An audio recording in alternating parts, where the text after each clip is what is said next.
ಒದಗಿಸುವ ತಂತ್ರಜ್ಞಾನಕ್ಕೆ ಆದ್ಯತೆ ನೀಡಲಾಗುತ್ತಿದೆ.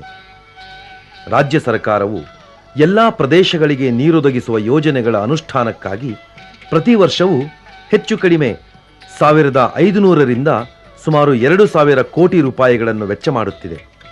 ಆದರೂ ನಿರೀಕ್ಷಿತ ಮಟ್ಟದಲ್ಲಿ ಯಶಸ್ಸು ಪಡೆಯಲು ಸಾಧ್ಯವಾಗುತ್ತಿಲ್ಲ.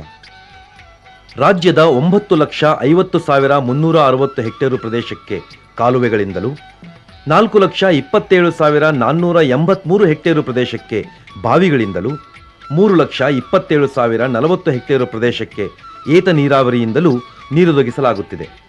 ಸರ್ಕಾರವು ಈ ಸವಾಲನ್ನು ಇನ್ನಷ್ಟು ಸಮರ್ಥವಾಗಿ ಎದುರಿಸುವ ಸಲುವಾಗಿ ಕರ್ನಾಟಕ ನೀರಾವರಿ ನಿಗಮವನ್ನು ರೂಪಿಸಿದೆ.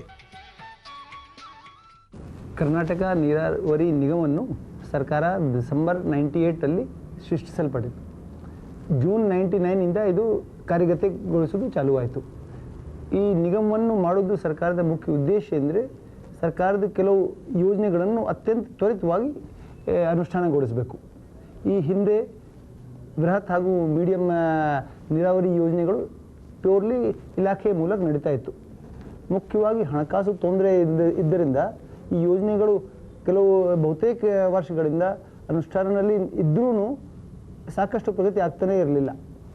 ಈಗ ಈ ನಿಗಮವನ್ನು ಸೃಷ್ಟಿಸಿದ್ದರಿಂದ ಏನಾಗಿದೆ ಅಂದರೆ ಹಣಕಾಸು ತೊಂದರೆ ಇಲ್ಲ, ಕ್ವಿಕ್ ಆಗಿ ಟೆಕ್ನಿಕಲ್, ಅಡ್ಮಿನಿಸ್ಟ್ರೇಟಿವ್, ಫೈನಾನ್ಷಿಯಲ್ ಎಲ್ಲ ಡಿಸಿಷನ್ಗಳು ಆಗ್ತವೆ. ಆದ್ದರಿಂದ ಈ ಯೋಜನೆಗಳಿಗೆ ಅತ್ಯಂತ ಅನುಕೂಲ ಆಗಿದೆ. ಕರ್ನಾಟಕ ನೀರಾವರಿ ನಿಗಮವು ಇದೀಗ ಒಟ್ಟು 4,08,077.98 ಕೋಟಿ ರೂಪಾಯಿಗಳ 12 ಯೋಜನೆಗಳನ್ನು ಕೈಗೆತ್ತಿಕೊಂಡಿದೆ. ಅವುಗಳೆಂದರೆ ಘಟಪ್ರಭಾ, ಮಲಪ್ರಭಾ, ಹಿಪ್ಪರಗಿ, ಮಾರ್ಕಂಡೇಯ, ಹರಿನಾಲ, ತುಂಗಾ ಮೇಲ್ದಂಡೆ, ಸಿಂಗಟಲೂರು, ಭೀಮ ಏತ ನೀರಾವರಿ, ಗಂಡೋರಿ ನಾಲಾ, ತುಂಗಾ ಏತ ನೀರಾವರಿ, ಕಳಸ ಮತ್ತು ಬಂದೂರು ನಾಲಾ ತಿರುವು ಯೋಜನೆಗಳು.